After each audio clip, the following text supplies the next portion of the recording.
जय श्री राधे। सभी सुनने वाले भक्तों की जय हो। उत्पन्ना एकादशी की आपको ढेरों बधाइयाँ। एकादशी का व्रत करने वालों पर भगवान विष्णु और महालक्ष्मी जी परम प्रसन्न बने रहते हैं। मनोकामनाओं की पूर्ति और अंत में मोक्ष की प्राप्ति का भी सशक्त माध्यम है एकादशियों का व्रत। हमारे सनातन हिंदू धर्म का तो मूल आधार ही व्रत और उन व्रतों के साथ की जाने वाली पूजाएं हैं। साल के 12 महीनों में 24 एकादशियां आती हैं। हर 3 साल के बाद चौथे साल पुरुषोत्तम मास आता है, जिसकी भी 2 एकादशियां होती हैं। इस तरह हर 3 साल के बाद चौथे साल पुरुषोत्तम मास की एकादशियों को जोड़ दें तो 26 एकादशियां आती हैं। हर महीने में 2 पक्ष होते हैं। एक पक्ष जो पूर्णिमा के बाद आता है वह कृष्ण पक्ष होता है, और एक पक्ष जो अमावस्या के बाद आता है वह शुक्ल पक्ष कहलाता है। इस तरह से एक पक्ष में एक एकादशी आती है, एक शुक्ल पक्ष की एकादशी और कृष्ण पक्ष की एकादशी। आज की वीडियो में हम मार्गशीर्ष मास के कृष्ण पक्ष की एकादशी की व्रत विधि सुनेंगे, व्रत के पारण करने की विधि भी सुनेंगे, और फिर इस एकादशी का महात्म और कथा भी सुनेंगे, और फिर अंत में हम एकादशी की आरती भी गाएंगे। आपने अभी तक चैनल को सब्सक्राइब नहीं किया है तो आप कर लें। बेल आइकन को भी प्रेस करें ताकि भविष्य में आने वाली सभी वीडियो की नोटिफिकेशन आप तक सबसे पहले पहुँचे। एकादशी का व्रत जगत संचालक भगवान विष्णु के निमित्त रखा जाता है। इस व्रत में विष्णु भगवान का पूजन होता है और द्वादशी को उनके निमित्त ही सीधे के रूप में दान दिया जाता है। शास्त्रों का कथन है कि एकादशी का पूर्ण व्रत तो दसवीं की शाम से द्वादशी की सुबह तक निर्जल और निराहार रहने पर होता है। दसवीं की शाम को खाना खाने के बाद मुंह को भली प्रकार साफ कर लें, जिससे कोई अन्न कण दांतों में फंसा न रह जाए। रात्रि को भूमि पर शयन करें और एकादशी को प्रातःकाल ब्रह्म मुहूर्त में उठकर नित्य कर्म और स्नान के पश्चात विशेष रूप से भगवान विष्णु की विधिवत पूजा आराधना करें। इस दिन ज़्यादा से ज़्यादा श्री हरि के महामंत्र का जाप करें। महामंत्र है हरे कृष्ण कृष्ण कृष्ण हरे हरे, हरे राम राम राम हरे हरे।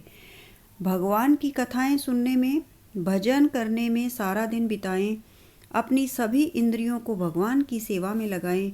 रात को भगवान का भजन कीर्तन कथा श्रवण करने में व्यतीत करें। इस व्रत का पारण अर्थात यह व्रत द्वादशी को पूरा होता है, जिसमें व्रत करने वाला द्वादशी को प्रातःकाल स्नान ध्यान आदि करने के बाद सर्वप्रथम किसी ब्राह्मण को दान दक्षिणा देकर उसे आदर पूर्वक प्रणाम करे और फिर अपना व्रत खोले। यह कार्य द्वादशी के दिन एक निश्चित समय अवधि में ही किया जाता है। अगर आपने भी अभी तक एकादशी का व्रत धारण नहीं किया है तो आप उत्पन्ना एकादशी से यह व्रत धारण कर सकते हैं, क्योंकि मार्गशीर्ष मास के कृष्ण पक्ष की इस एकादशी को भगवान विष्णु के शरीर से एक तेजस्वी कन्या के रूप में महादेवी एकादशी का प्रादुर्भाव हुआ था। यही कारण है कि मार्गशीर्ष मास के कृष्ण पक्ष की इस एकादशी को उत्पन्ना एकादशी कहा जाता है, और इस दिन से एकादशी का व्रत धारण करना शुरू करना बहुत ही शुभ माना जाता है।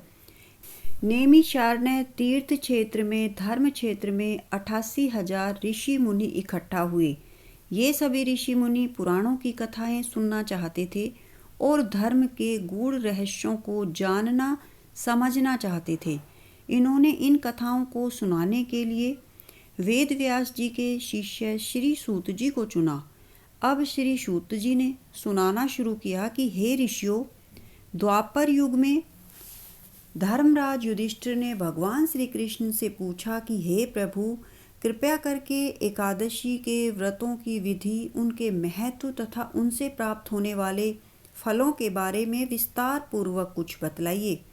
हे देवकी नंदन, एकादशी के व्रत में किस देवता का पूजन किस प्रकार करना चाहिए, तथा कौन कौन से कार्य करने तथा कौन कौन से कार्य नहीं करने चाहिए, और इसके बारे में मुझे स्पष्ट रूप से बतलाने की कृपा करें। इससे हमारा और भविष्य में आगे आने वाली पीढ़ियों का कल्याण होगा। अतः आप इस बारे में हमें पूर्ण जानकारियां देने की कृपा करें। युधिष्ठिर के इन प्रश्नों को सुनकर मंद मंद मुस्कुराते हुए भगवान श्री कृष्ण ने कहा, हे युधिष्ठिर, तुम्हारा प्रश्न अत्यंत उत्तम और लोगों के कल्याण के लिए है। अतः ध्यान से मेरी बातों को सुनो। शास्त्रों के अनुसार मार्गशीर्ष अर्थात अघन मास के कृष्ण पक्ष की एकादशी अर्थात 11 तिथि को एकादशी का जन्म हुआ था। यही कारण है कि इस उत्पन्ना एकादशी से ही एकादशियों का व्रत प्रारंभ किया जाना चाहिए। यह महान कल्याणकारी देवी एकादशी के जन्म की कथा सुनाने से पहले मैं तुम्हें इन व्रतों का विधान बतलाता हूँ कि इन व्रतों को करने की धारण करने की क्या विधि है। इसे तुम ध्यान पूर्वक सुनो और प्रत्येक एकादशी के व्रत में इस विधान का पालन करो। भगवान श्री कृष्ण आगे बोले, हे कुंती पुत्र युधिष्ठिर, एकादशियों के व्रत में अन्न खाने का पूरी तरह निषेध है। अतः 10वीं को शाम को भोजन करने के बाद मुख और दांतों को दातुन आदि से भली प्रकार साफ कर लें, जिससे दांतों में किसी प्रकार का अन्न फंसा न रह जाए। रात्रि में कुछ भी खाना पीना नहीं चाहिए और अधिक बोलना भी वर्जित है। एकादशी को प्रातःकाल ब्रह्म मुहूर्त में उठ जाएं, शौच आदि कार्यों से निवृत्त होकर स्नान करें, स्वच्छ वस्त्र पहने, घर के मंदिर को भी साफ करें, फिर व्रत करने का संकल्प करें। धूप दीप नैवेद्य फल आदि वस्तुओं से श्री विष्णु भगवान का पूजन करें। रात्रि को दीपदान करना चाहिए। एकादशी की रात्रि में भजन कीर्तन मनन सत्संग भागवत श्रवण करना चाहिए। पहले कभी जाने या अनजाने में जो पाप हुए हैं उनके लिए प्रभु से क्षमा प्रार्थना करनी चाहिए। विधि के अनुसार एकादशी का व्रत करने वाले भाग्यशाली पुरुष व स्त्री मन चाहा फल प्राप्त करते हैं। सूर्य चंद्र ग्रहण में कुरुक्षेत्र में स्नान करने से जो फल प्राप्त होता है वही फल एकादशी के व्रत करने से प्राप्त होता है। अन्नदान से देवता और पितर दोनों ही तृप्त होते हैं, पर एकादशी के व्रत का पुण्य सबसे बढ़कर है। 1000 यज्ञों से भी अधिक एकादशी के व्रत का पुण्य होता है। एकादशी के व्रत का प्रभाव देवताओं को भी दुर्लभ है। निर्जल व्रत रखने वालों को जो पुण्य फल प्राप्त होता है उसका वर्णन करने में देवता भी असमर्थ हैं। भगवान श्री कृष्ण के मुख से यह सब बातें सुनकर धर्मराज युधिष्ठिर हाथ जोड़कर बोले, हे भगवान, आप हजारों यज्ञ तथा लाख गौ दान से भी एकादशी के व्रत का महात्म बड़ा बताते हैं। हे प्रभु, आप यह भी बताने की कृपा कीजिए कि यह तिथि सब तिथियों से उत्तम क्यों मानी जाती है। इसको जानने की मेरी बड़ी अभिलाषा है। युधिष्ठिर की बातें सुनकर भगवान श्री कृष्ण बोले, हे युधिष्ठिर, सुनो। सतयुग में मूर नामक एक भयंकर दैत्य था, राक्षस था। वह बड़ा बलशाली और भयानक था। उस भयानक और प्रचंड शक्तिशाली राक्षस ने इंद्र, आदित्य, वसु, वायु, अग्नि आदि समस्त देवताओं को पराजित करके स्वर्ग से भगा दिया। तब इंद्र सहित सभी देवताओं ने भयभीत होकर भगवान भोले शंकर को अपना दुख सुनाया और उस भयानक दैत्य का वृतांत कह सुनाया। देवता हाथ जोड़कर बोले, हे कैलाशवासी अविनाशी, हे भोलेनाथ, मूर दैत्य के भय से भयभीत होकर समस्त देवी देवता बेचैन होकर लोक लोक में मारे फिर रहे हैं। देवताओं को बेचैन देखकर और उनकी विनती सुनकर भगवान भोले भंडारी बोले, हे देवताओं, तीनों लोकों के स्वामी और भक्तों के समस्त दुखों का विनाश करने वाले भगवान विष्णु की शरण में जाओ। वे ही तुम्हारे इस महान कष्ट का निवारण करेंगे। भगवान शिवजी की यह बात सुनकर इंद्र आदि समस्त देवता एकत्रित होकर क्षीर सागर पर, जहाँ शेषनाग की शैया पर भगवान विष्णु शयन कर रहे थे जा पहुँचे। वहां पहुंचकर भगवान विष्णु को सोते देखकर सभी देवता हाथ जोड़कर और नतमस्तक होकर उनकी स्तुति और विनती करने लगे। देवता कहने लगे, हे शंख चक्र गदा पद्म तथा वन मालाओं से अलंकृत देवादिदेव, हे देवताओं द्वारा स्तुति करने योग्य, आपको कोटि कोटि प्रणाम है। हे सुर नर मुनि जन की रक्षा करने वाले महाप्रभु, आपको बारंबार नमस्कार है। हे दया के धाम प्रभु, आप हमारी रक्षा कीजिए। दैत्यों से भयभीत होकर हम आपकी शरण में आए हैं। आप ही समस्त ब्रह्मांड के कर्ता धर्ता और माता पिता हैं। आप ही उत्पत्ति और पालन करता तथा संहार करने वाले और सबको शांति प्रदान करने वाले हैं। आकाश और पाताल भी आप ही हैं। आप ही हम सबके पितामह हैं। सूर्य चंद्र अग्नि वायु ब्रह्मा हव्य कव्य मंत्र तंत्र यज्ञमान यज्ञ कर्म करता और भोक्ता भी आप ही हैं। आप सर्वव्यापक हैं। आपके अतिरिक्त चर अचर कुछ भी नहीं है। हे महाप्रभु, दैत्य मूर ने हमें पराजित करके स्वर्ग से भगा दिया है। हम सब देवता इधर उधर मारे मारे फिर रहे हैं। सो हे मधुसूदन, आप उन दैत्यों से हम सब की रक्षा कीजिए, रक्षा कीजिए, रक्षा कीजिए। देवताओं की यह विनती सुनकर भगवान विष्णु बोले, हे देवताओं, ऐसा मायावी दैत्य कौन है? उसमें ऐसा कितना बल है? वह किसके आश्रय है तथा वह कहाँ रहता है? यह सब मुझसे कहो। भगवान की यह बात सुनकर देवराज इंद्र बोले, हे प्रभु, प्राचीन काल में नाड़ी जंग नाम का एक राक्षस था। उसी का पुत्र महाबलशाली महापराक्रमी और विश्वविख्यात मूर नामक यह दैत्य है।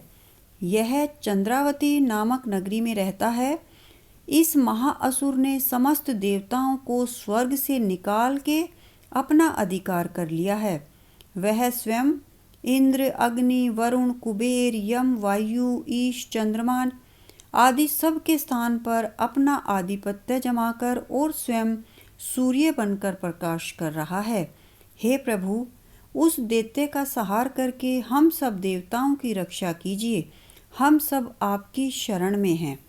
इंद्र के ये वचन सुनकर भगवान विष्णु बोले, हे देवताओं, तुम नहीं घबराओ। मैं शीघ्र ही तुम्हारे शत्रु का संहार करूँगा। तुम सब अब चंद्रावती नगर को चलो। समस्त देवताओं सहित भगवान विष्णु भी चंद्रावती नगरी को चल दिए। उस समय दैत्यराज मूर दैत्य सेना सहित युद्ध भूमि में बड़े अभिमान से गरज रहा था।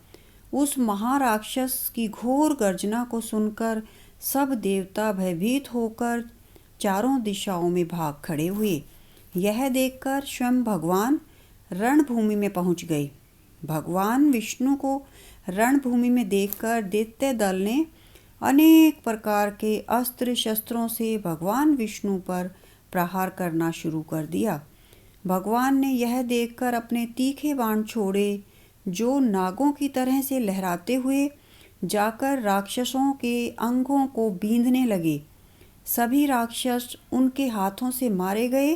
केवल दैत्यराज मूर ही जीवित बचा था। दैत्यराज मूर अविचल भाव से भगवान के साथ युद्ध करता रहा। यह देखकर देवता समाज बेचैन होने लगा। भगवान जो भी तीक्ष्ण बाण उसके शरीर में मारते, वे उसके अंगों में पुष्पों के समान लगते थे। शस्त्रों से उस महादैत्य का शरीर छिन्न भिन्न हो गया, परंतु वह फिर भी युद्ध करता रहा। उसके बाद भगवान और राक्षस का मल युद्ध होने लगा। इस प्रकार 10,000 वर्ष तक दोनों का युद्ध हुआ, परंतु वह महाबली दैत्य फिर भी पराजित नहीं हुआ। तब भगवान उस मूर दैत्य से लड़ते लड़ते थक गए और थककर बद्रिक आश्रम को चले गए। वहाँ पर हेमवती नाम की एक सुंदर गुफा थी। विष्णु भगवान उस गुफा में विश्राम करने लगे। वह गुफा 12 योजन लंबी थी और उसका एक ही द्वार था। राक्षस मूर भी भगवान का पीछा करते हुए उस गुफा में पहुंच गया। वह राक्षस भगवान विष्णु को सोया देखकर उसे मारने के लिए तैयार हुआ। वह अभी भगवान को मारने का प्रयत्न कर ही रहा था कि उसी क्षण विष्णु भगवान के शरीर से एक अति तेजस्वी तथा अत्यंत प्रभावशाली कन्या अस्त्र शस्त्र धारण किए हुए उत्पन्न हुई। उस कन्या के बल पराक्रम को देखकर आश्चर्यचकित होकर मूर उसके साथ युद्ध करने लगा। उस कन्या के युद्ध कौशल पराक्रम तथा वीरता को देखकर राक्षस ने विचार किया कि इस कन्या को इतना भयानक युद्ध करना किसने सिखाया है। यह तो बड़ा भयंकर युद्ध करती है। वह अभी विचार कर ही रहा था कि उस प्रभावशाली देवी ने एक ऐसा बाण मारा कि दैत्यराज का रथ टूटकर चूर चूर हो गया। देवी ने उसके अस्त्र शस्त्रों को काटकर टुकड़े टुकड़े कर दिए। अब वह भयानक दैत्यराज मूर मल्ल युद्ध करने लगा, परंतु देवी ने धक्का मारकर उसे मूर्छित कर दिया। जब वह दैत्य मूर्छा से जागा तो उस कन्या ने उसका सिर काट डाला। इस प्रकार वह दैत्य पृथ्वी पर गिरकर मृत्यु को प्राप्त हुआ। और जब भगवान विष्णु की निद्रा टूटी और उन्होंने मूर दैत्य के कटे हुए सिर तथा दोनों हाथ जोड़कर खड़ी हुई एक कन्या को देखा, तो भगवान उस कन्या को देखकर पूछने लगे कि हे देवी, जिस दैत्य के भय से इंद्र आदि सब देवता भयभीत होकर स्वयं मैदान को छोड़कर भाग गए थे, उसको किसने मारा है? वह कन्या कहने लगी, भगवान, जब आप निद्रा में थे तब यह दैत्य आपको मारने के लिए उद्यत हुआ था। उस समय आपके शरीर से उत्पन्न होकर मैंने इस दैत्य का वध किया है। यह सुनकर विष्णु भगवान बोले, हे देवी, तुमने इस दैत्य को मारकर देवताओं पर महान उपकार किया है, अतः तुम इच्छा अनुसार वर मांगो। तब वह देवी बोली, भगवान, यदि आप मुझको वरदान देना ही चाहते हो तो यह दीजिए कि जो मेरा व्रत करेगा उसके सब पाप नष्ट हो जाएंगे और वह अंत में मोक्ष को प्राप्त होगा। व्रत करने वालों को मैं मोक्ष पद देता हूँ, उसके शत्रुओं का नाश एवं समस्त विघ्नों को नष्ट करता हूँ। यह मैंने एकादशी की उत्पत्ति का सब वृत्तांत बतलाया है। एकादशी पापों को नष्ट करने वाली तथा सिद्धि देने वाली है। जो मनुष्य इस एकादशी महात्म को पढ़ता है अथवा सुनता है, उसको अश्वमेघ यज्ञ का फल प्राप्त होता है।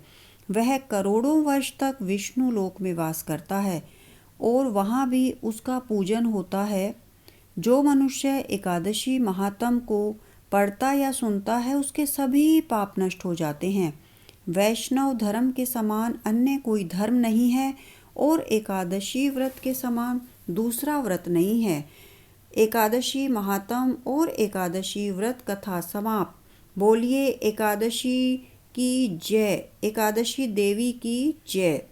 अब हम एकादशी की आरती गाएंगे, आप भी साथ गाएंगे प्लीज। ओम जय एकादशी माता मैया, जय एकादशी माता। विष्णु पूजा व्रत को धारण कर शक्ति मुक्ति पाता। ओम जय एकादशी माता। तेरे नाम गिनाऊं देवी, भक्ति प्रदान करनी मैया, भक्ति प्रदान करनी। गण गौरव की देनी माता, शास्त्रों में वर्णी। ओम जय एकादशी माता। मार्गशीर्ष के कृष्ण पक्ष की उत्पन्ना विश्व तारिणी जन्मी मैया, उत्पन्ना विश्व तारिणी जन्मी। शुक्ल पक्ष में हुई मोक्षदा, शुक्ल पक्ष में हुई मोक्षदा। मुक्तिदाता बन आई। ओम जय एकादशी माता। पौष के कृष्ण पक्ष की, पौष के कृष्ण पक्ष की सफला नामक है मैया, सफला नामक है। शुक्ल पक्ष में होए पुत्रदा, शुक्ल पक्ष में होए पुत्र दा आनंद अधिक रहे, मैया आनंद अधिक रहे। ओम जय एकादशी माता, मैया जय एकादशी माता। नाम षटतिला माघ मास में कृष्ण पक्ष आवे, मैया कृष्ण पक्ष आवे। शुक्ल पक्ष में जया कहावे, विजय सदा पावे। ओम जय एकादशी माता। विजया फागुन कृष्ण पक्ष में शुक्ला आमल की, मैया शुक्ला आमल की। पाप मोचने कृष्ण पक्ष में, पाप मोचने कृष्ण पक्ष में चैत्र महाबली की। ओम जय एकादशी माता, मैया ओम जय एकादशी माता। चैत्र शुक्ल में नाम कामदा धन देने वाली, मैया धन देने वाली। नाम वरूथनी कृष्ण पक्ष में बैसाख महावाली। ओम जय एकादशी माता। शुक्ल पक्ष में होए मोहिनी, शुक्ल पक्ष में होए मोहिनी। अपराजेष्ठ कृष्ण पक्षी, मैया अपराजेष्ठ कृष्ण पक्षी। नाम निर्जला सब सुख करनी, नाम निर्जला सब सुख करनी। शुक्ल पक्ष रखी। ओम जय एकादशी माता। योगनी नाम आषाढ़ में जानो, कृष्ण पक्ष करनी, मैया कृष्ण पक्ष करनी। देवी शयनी नाम कहायो, शुक्ल पक्ष धरनी। ओम जय एकादशी माता। कामिका श्रावण मास में आवे, कृष्ण पक्ष कहिए, मैया कृष्ण पक्ष कहिए। श्रावण शुक्ला होए पवित्रा, आनंद से रहिए। ओम जय एकादशी माता। अजा भाद्रपद कृष्ण पक्ष की परिवर्तनी शुक्ला, मैया परिवर्तनी शुक्ला। इंदिरा आश्विन कृष्ण पक्ष में व्रत से भव सागर निकला। ओम जय एकादशी माता। पापा कुंशा है शुक्ल पक्ष में आप हरनहारी, मैया आप हरनहारी। रमा मास कार्तिक में आवे, सुखदायक भारी। ओम जय एकादशी माता। देव उठनी शुक्ल पक्ष की दुख नाशक मैया, मैया दुख नाशक मैया। पावन मास में करूं विनती, पार करो नैया। ओम जय एकादशी माता। परमा कृष्ण पक्ष में होती जन मांगल करनी, मैया जन मांगल करनी। शुक्ल मास में होए पद्मनी, दुख दारिद्र हरनी। ओम जय एकादशी माता।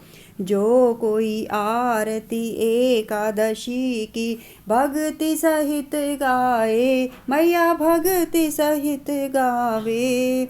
जन वैकुंठ का वासा निश्चय वह पावे। ओम जय एकादशी माता। जय एकादशी माता, मैया जय एकादशी माता। बोलिए एकादशी माता की जय। भक्तों, अगर आपको वीडियो अच्छी लगी तो कृपया लाइक और शेयर कीजिए। कमेंट बॉक्स में एकादशी की जय अवश्य लिखिए। चैनल को सब्सक्राइब भी कर लीजिए। बेल आइकन को भी प्रेस कीजिए ताकि भविष्य में आने वाली वीडियो की नोटिफिकेशन आप तक सबसे पहले पहुंचे। धन्यवाद।